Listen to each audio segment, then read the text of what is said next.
Boa tarde, amigos da TV Centro-Oeste. Estamos começando o programa Visão Crítica.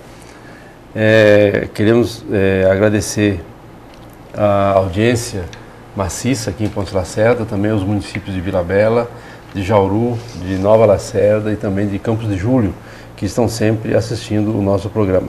E hoje nós vamos tratar de um assunto extremamente importante aqui para a nossa cidade, aqui para Ponte Lacerda, que é a questão da educação. Não na sua amplitude, porque num programa só não daria para a gente fazer tudo isso, mas principalmente em relação ao início do ano letivo de 2014. O ano começou agora o ano letivo começou agora na segunda-feira, na terça já houve uma paralisação. Durante essa semana já tem alguma dificuldade com relação aos professores, algumas escolas suspendendo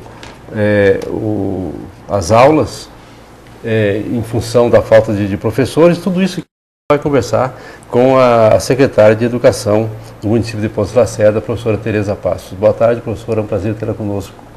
Boa tarde a todos os telespectadores. É um prazer estar aqui, especialmente falar de educação, que é o que eu mais tenho feito ao longo de toda a minha vida. Tá bom, e conosco também está o nosso companheiro de bancada aqui, Caio Roman.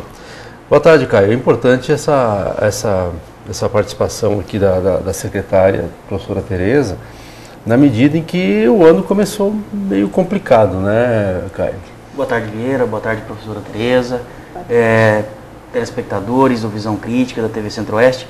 Extremamente importante, e assim como todos os assuntos que você tem abordado no programa, Vieira. E a educação realmente, nós enfrentamos problemas generalizados com relação à educação no Brasil todo, e a gente sabe disso, né? Agora, nada melhor do que começar aqui no Visão Crítica, depois de ter iniciado o ano letivo um pouco conturbado, do que trazer a professora Tereza para realmente explicar o que aconteceu, né, o que está acontecendo e quais as medidas que estão sendo tomadas para a gente inteirar a população e nós mesmos do que tem acontecido com esse início de ano. Então, vamos começar pelo começo, professora? Vamos. O ano letivo, né, começando agora, a senhora veio na imprensa fazer uma coletiva durante a semana, né, colocando a sua preocupação, porque algumas escolas já estavam parando por questão de falta de professores. Isso. Né? Como é que esse processo agora? Então, na verdade, o município ele começou um pouquinho antes do Estado, né? Nós tínhamos a preocupação de ter um cronograma, um ano letivo que não tivesse muitas aulas aos sábados. Nós sabemos o quanto a população resiste a essa ideia, não é da nossa cultura a aula aos sábados. Então, no sentido de evitá-lo, de evitar esse transtorno, nós começamos o ano letivo um pouquinho antes do Estado. Porém, esbarramos em outros problemas que são inerentes à atribuição de aulas, a essa transitoriedade grande que passa os professores. O Dr. Caio falou, e é uma verdade, o Brasil passa por problemas sérios no que diz respeito à educação, e nós vamos ter que pensar aí para os próximos anos em medidas que sejam capazes de alterar esse cenário que, ao meu ver, hoje é bastante grave.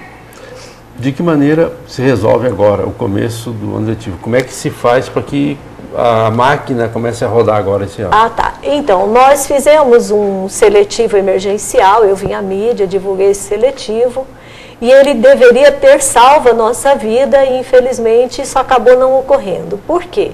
Fizemos a atribuição, porém muitos profissionais atribuíam pela manhã e desistiam das aulas à tarde. A coisa é tão grave que nós temos um concurso público sendo chamado, as pessoas tomam posse no dia seguinte elas desistem da sua vaga, abandonam o concurso público e vão para outros afazeres, para outras atividades, porque a carreira docente não é atraente. Com isso, acabamos ficando com uma série de vagas ainda em aberto na educação. É o caso, por exemplo, da Escola Cirila, em que haviam tantos professores faltando, que o jeito foi suspender as aulas, porque senão o prejuízo seria ainda maior. Não dá para tocar uma escola com metade do corpo docente ou pouco mais. Então, suspendemos, e eu quero aqui pontualmente agradecer aos vereadores pelo empenho. Eu soube de umas conversas, porque as conversas correm, né? Então, lá na comunidade da Cirila, por exemplo, grupos de pais culpando os coitados vereadores pelo atraso nas aulas. Ao contrário, Se nós não estamos com problemas tão graves, devemos justamente aos vereadores que não têm medido esforços para aprovar as nossas leis e fazer a máquina andar. A Triunfo também está sem aula.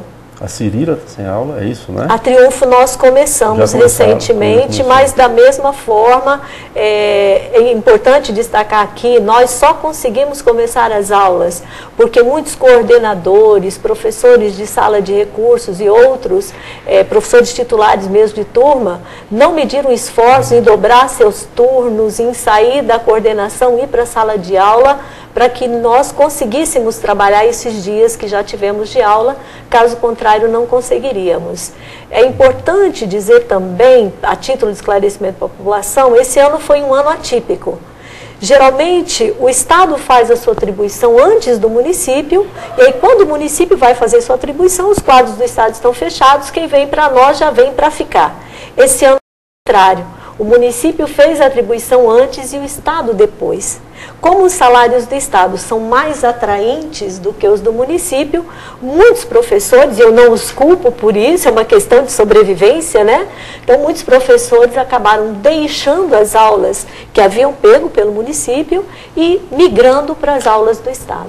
Bom, quando é que se resolve isso, professora? Olha, quando é que se resolve? Eu creio que, e creio de fato, né, acredito piamente que para o ano que vem nós não teremos problemas dessa natureza por inúmeros fatores. Primeiro deles, eu consegui finalmente autorização e a partir de uma experiência exitosa para que no ano que vem nós mesmos façamos o seletivo e não fiquemos aí na dependência de empresas que não mandam seus orçamentos, que são de fora, que têm os seus próprios cronogramas e que não estão muito interessados em seletivos de pequena envergadura. Eles têm seletivos grandes para fazer e aí nós vamos ficando, acabam atrasando. O que nós tivemos, por exemplo, foi um atraso significativo na entrega dos orçamentos. Nós temos que ter orçamentos das empresas que fazem o seletivo e elas demoraram para entregar. Com a demora, nós vimos comprometido esse seletivo. Aí fizemos o emergencial, achando que supriríamos as vagas, não suprimos. Como para o próximo ano nós mesmos vamos fazer o seletivo, nós podemos inclusive fazer ainda este ano, em dezembro, ou mais saudável em dezembro. E aí nós já resolvemos o problema, pelo menos no sentido do seletivo. De vagas, a gente apresenta antecipadamente, aprova-se um projeto de lei e, como eu disse, os vereadores nos ajudam bastante. Então, acho que para o ano que vem está resolvido. Tá, agora, digamos lá, só falou que a Cirila está com as aulas suspensas. Isso, né? Até quinta-feira. Tá, até quinta-feira. Então, a partir de quinta volta a funcionar. Sim, porque a nossa atribuição é amanhã. Né, de novo, amanhã, geral. Outro avanço que nós tivemos, até então nós chamávamos apenas em concordância com o número de vagas. Se eu tenho 10 vagas, eu só posso publicar 10 chamadas, mas nós conseguimos, a partir de muita insistência, que se aprovasse uma chamada coletiva, né? Isso não é aconselhado de se fazer em caso de concurso público, mas nos seletivos nós podemos, pelo bem dos alunos, pensando no bem-estar das crianças. Então amanhã nós faremos uma chamada coletiva e vamos indo até preencher os quadros. A vantagem é que se você tem 10 vagas, você pode ir chamando até preencher as 10 vagas. Então na quarta-feira, se Deus quiser, estaremos com os quadros completos. E aí acaba o problema. Professora, fazendo um gancho na tua fala inicial, falta interesse pela docência ou faltam professores? Não faltam professores. Recentemente eu discuti isso com o diretor do Cefapro. O nosso problema não é falta de professores, doutor Caio, é atrativos para a profissão. E que não passam apenas pela questão salarial, é bom que se diga. Claro que salário é importante, é imprescindível. Mas se fosse apenas a questão salarial, Vieira, nós não teríamos tantos professores na iniciativa privada ganhando menos e trabalhando numa jornada de trabalho maior do que teriam na educação. Então não é apenas salário, condições de trabalho eu acho que às vezes são mais preponderantes do que o próprio salário. Professora, eu só preciso retomar o seguinte, para mim não ficou muito claro ainda, desculpa, não ficou muito claro o seguinte, quando é que as escolas municipais então vão começar a funcionar Plenamente. Até para começar o ano letivo mesmo, de fato. Na verdade, nas outras unidades, exceto na Cirila, nós já estamos a pleno vapor já há alguns dias. Agora, plenamente, Cirila, todo mundo e os coordenadores vão poder voltar para a sua tarefa de coordenadores, professor da sala de recursos, para a sua sala de recursos, na quinta-feira. Fazemos a atribuição amanhã, ela será geral, diga-se de passagem. Os vereadores, como eu disse, aprovaram uma lei que nós precisávamos para isso, agora emergencialmente. Aí na quarta-feira, atribuído na terça, na quarta eles fazem exames médicos e na quinta-feira já estarão na sala de aula, se Deus quiser. Tá. Bom, o Caio comentou essa parte da remuneração e eu me lembrei de que a senhora deu na última coletiva que a senhora falou sobre esse assunto aqui, a senhora elencou 2 motivos ali do problema de professores. Um é a baixa remuneração, que a senhora comentou, né? E a outra, a indisciplina e a falta de respeito dos alunos com os professores. Exatamente. Disserte um pouquinho mais sobre isso. Eu tenho discutido muito intensamente nos últimos anos, sobretudo porque eu formo professores há muitos anos também. O que acontece? No Brasil foi se avançando muito na legislação no que diz respeito ao apoio e ao amparo às crianças e aos adolescentes e aos jovens. Isso é extremamente positivo. O que foi negativo foi a apreensão que se teve disso do lado de cá. Muitas famílias hoje, em primeiro lugar, elas abriram mão de educar os seus filhos. Elas transferem todo esse trabalho para a escola. Aí o professor hoje ele é psicólogo, ele é assistente, ele é confidente, ele é um monte de coisas além de professor. Não obstante isso, os alunos trazem para dentro da escola um padrão de comportamento e de atitudes que alteram em muito o ambiente da sala de aula. Os pais, muitas vezes, não param para pensar que o professor não tem apenas o filho dele para tomar conta. Ele tem lá 25, às vezes até 30 meninos para tomar conta ao mesmo tempo. E ele tem que ensinar a todos.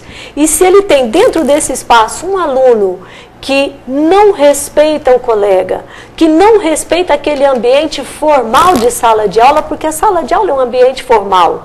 Uma criança que não conhece regras, que não conhece disciplina, que não conhece respeito ao outro, esse trabalho será amplamente comprometido e esse professor vai se desgastar de uma tal maneira no desrespeito ao seu trabalho de professor, que ele acaba abandonando a carreira.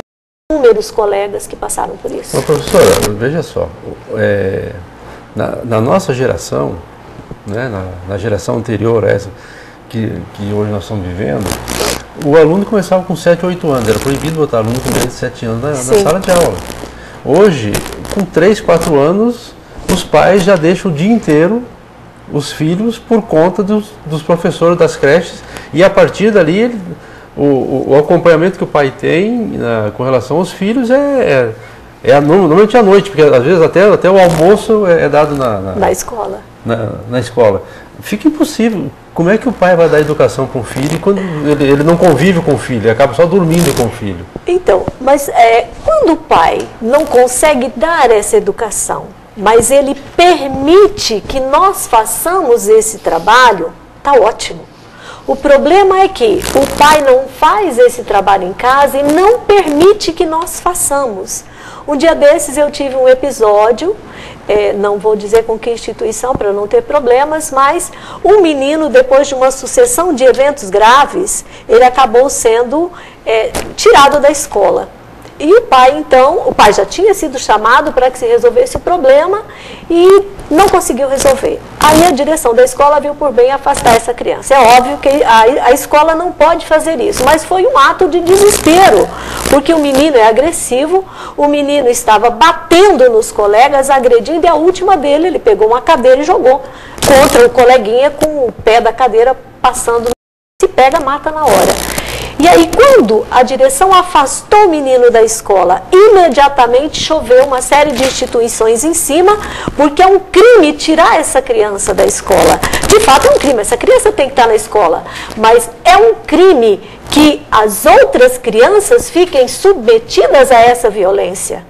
O pai não tomou providência, a família não deu conta dele. E nós somos obrigados a manter essa criança na escola, ainda que ela represente risco de vida para as outras crianças. E as instituições chegam lá e dizem, você tem que manter a criança. Mas não dizem o que é que será feito para que essa criança seja mantida em segurança dentro da escola e que ela não altere tão profundamente a rotina da escola, que a escola deixe de fazer o papel de ensinar, de trabalhar com conhecimento científico e vá trabalhar com coisas que originariamente seriam obrigação da família. E nem dão alternativa para isso, né? A gente vê um caso muito claro também, professora, é o caso desses menores infratores, né? Em que às vezes a justiça determina que eles convivam com as crianças, mandam para dentro da sala de aulas e aí se dane. Os professores vão ter que se virar, às vezes professores que não são nem preparados para isso. Exatamente. Né? Que não tem qualificação, que não foram qualificados para essas situações específicas, né, cara? Na verdade, a gente já vem debatendo esse assunto já há um bom tempo, não só em Visão Crítica, mas em todos os outros programas que nós participamos já há vários anos. O problema ele é tão mais complexo, tão estrutural no Brasil, que a criança, o adolescente não encontra limites em momento nenhum na sua vida. Né? Nós comentamos aqui, semana passada, de um adolescente que falou que ele furta motos e falou, deu um aviso à sociedade, falou, não deixa na minha frente não que eu vou roubar mesmo. Né? Então, não encontramos limites em nenhum momento. E a justiça fez o quê, Caio? Soltou ele na rua. Soltou ele de novo. Aí no final de semana ele roubou 3 motos. 3 motos no final de semana. Então, ele está solto de novo. Em nenhum momento a gente está encontrando limite. Nós não, uma impunidade muito grande sempre, desde os primeiros anos de vida. Né? A falta de limite realmente compromete toda a estrutura de segurança, compromete toda a estrutura educacional. Exato. Infelizmente é o que nós vemos crescendo muito no Brasil, é isso aí. E a minha maior preocupação, doutor Caio, é com o resultado disso a médio e longo prazo. Nós teremos aí no futuro próximo, e já estamos tendo, jovens absolutamente desajustados, incapazes de seguir qualquer regra, qualquer norma, que não vão se adaptar ao mundo do trabalho, porque o mundo do trabalho requer regras. Uma criança que chegue todos os dias atrasada na escola, ela vai chegar atrasada no trabalho, a escola é obrigada a acolhê-la, mas o patrão não, o patrão vai mandá-la embora. E ela vai passar por inúmeros empregos, as sequelas serão gravíssimas. Mas a mais grave das sequelas é uma criança que não conhece limites, uma criança que não conhece o mínimo do necessário para o relacionamento entre pessoas. Ela se torna uma criança agressiva, difícil de lidar e que vai sair brigando por aí, que pode um dia ter a violência contra ela mesma, dada a sua ausência e falta de limites. Então, é um problema gravíssimo da sociedade e para o qual as autoridades não estão se atentando. É a minha opinião. Consequentemente, os professores acabam também se afastando. Se afastando. Eu recentemente vi um colega irado num supermercado. E eu falei, fulano, vou preservar o nome por questão de ética. Professor, o que foi? Professora, se Deus quiser, nunca mais eu ponho o pé numa sala de aula. E de fato ele não pôs mesmo. Ele saiu e foi pedir exoneração. Por quê? Desautorizado ao extremo no seu fazer. Ele não pode mais cobrar nada do aluno, porque se ele cobra, o reprovar, por exemplo, hoje é um crime na escola. Quantas vezes nós somos reprovados do que fazemos na nossa vida? Faz parte do nosso aprendizado lidar com as frustrações. E aí cria-se um imaginário de que se uma criança passar por frustrações, isso vai destruir a formação dela. A minha opinião é radicalmente oposta a essa. Eu sei que é uma opinião temerária, eu não sou psicóloga, eu sou educadora há 30 anos, mas eu de fato entendo que a criança tem que aprender a lidar com o sim e com o não, com eu posso e eu não posso, para que no futuro seja um jovem ajustado. A vida é assim, né? A vida é feita de seleções, né? E de escolhas que às vezes não são aquelas que nós queremos, né? Obviamente. Obviamente. Tem que ser encarado dessa maneira. A vida tem que ser encarada dessa maneira. Com certeza, né? Não tem. Tá certo. A gente vai para o intervalo comercial, professora, e aí a gente volta rapidinho e vamos continuar conversando sobre esse assunto aqui. Nós já voltamos.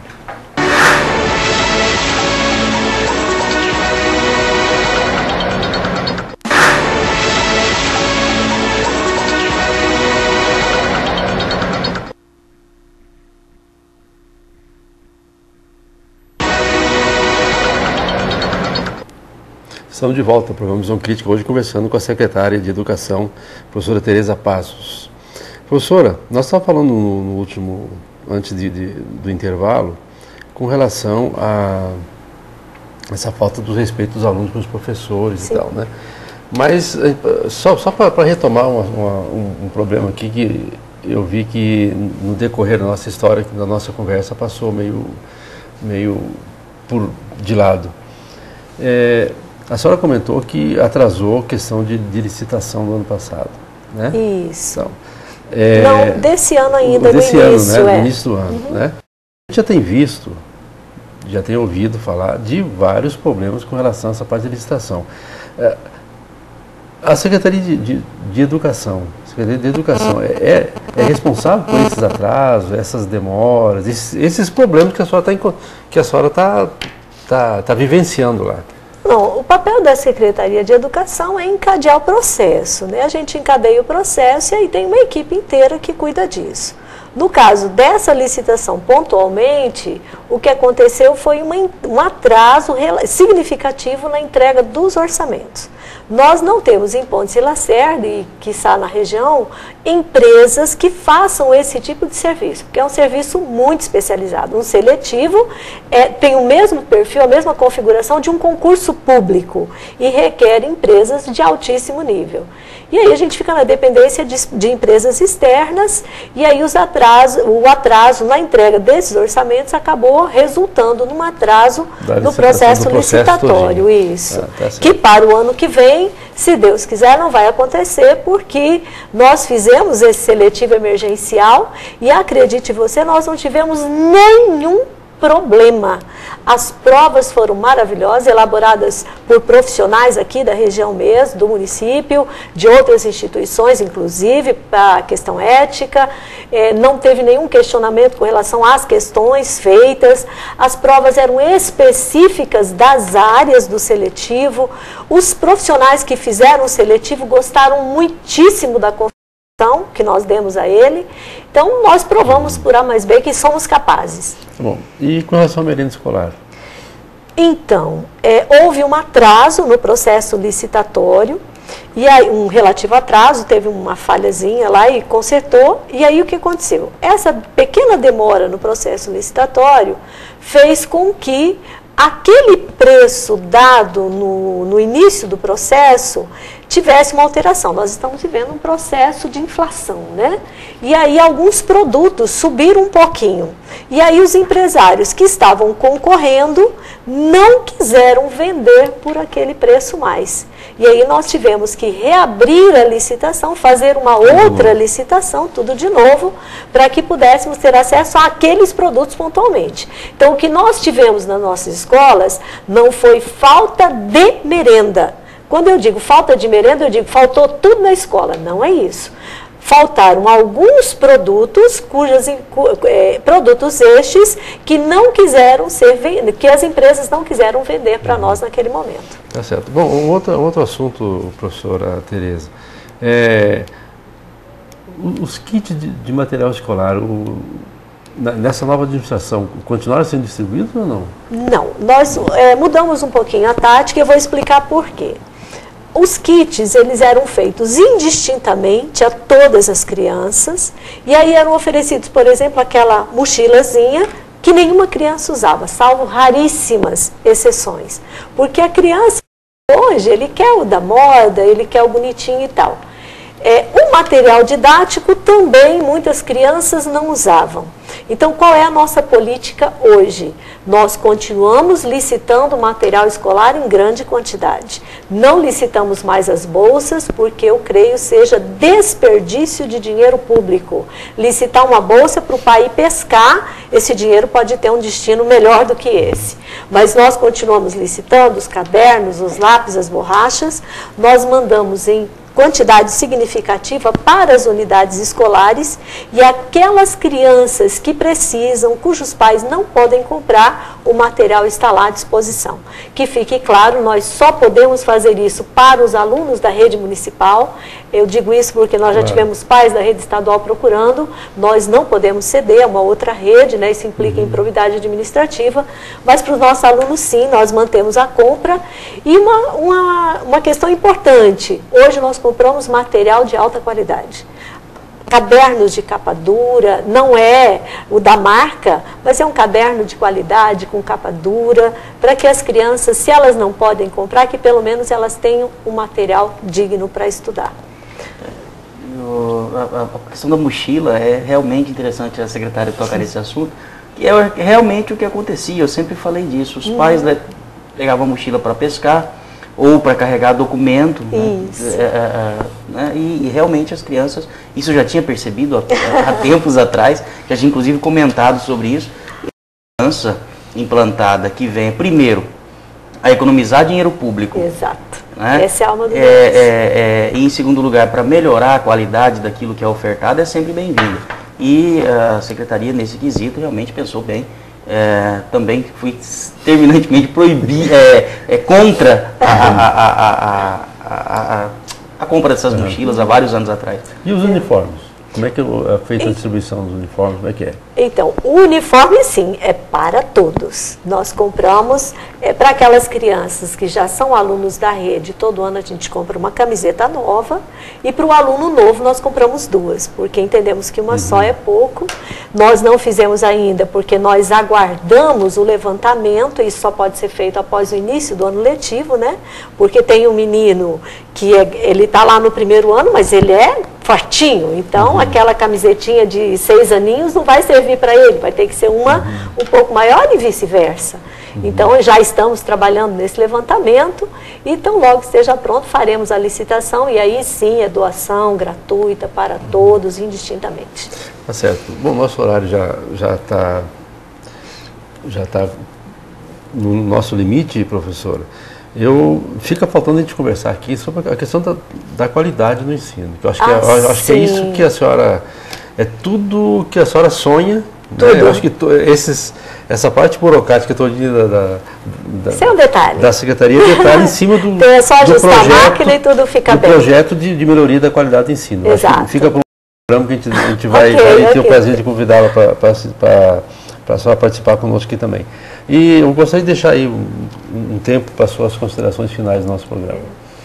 Eu não posso perder essa oportunidade de conclamar a população para que reveja, repense. É lógico, não toda a população, mas aqueles pais que hoje são extremamente permissivos, que acham que os seus filhos têm todos os direitos, e eles têm, evidentemente, mas eles também têm deveres. E essa relação entre direitos e deveres está faltando no interior da escola.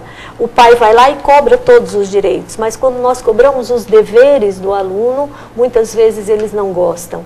É importante que nós olhemos para a nossa criança hoje, pensando no futuro, pensando no amanhã. E disciplina é importante, papai, mamãe, cada um que está aí ouvindo, regras são importantes. Nós estamos trabalhando hoje com a criança para que amanhã ela se adapte à vida em sociedade, se adapte ao mundo do trabalho. Se ela chegar um minutinho atrasada num concurso público, ela não faz. Se ela chegar 30 segundos atrasada para um vestibular, ela não faz. Então, isso começa na escola. Então, que os pais fiquem atentos a isso. A qualidade do ensino perpassa também, não só, mas também essa questão. A seriedade do pai, o compromisso, acompanhe a vida do seu filho na escola, vejam o que ele está fazendo, acompanhe os professores também. É claro que os professores erram, nós erramos, mas precisamos unir forças para oferecer a melhor educação possível. Esse é o meu apelo a toda a população. Certo. Nós conversamos com a professora Tereza Passos, secretária municipal de educação aqui de Pontes de Lacerda. Obrigado pela sua participação. Obrigado, Caio, por ter estado conosco aqui também. E obrigado a você que ficou conosco até esse horário. Obrigado a todos. E nós voltamos na semana que vem, tendo todos nós uma bela semana. Amém. Eu espero.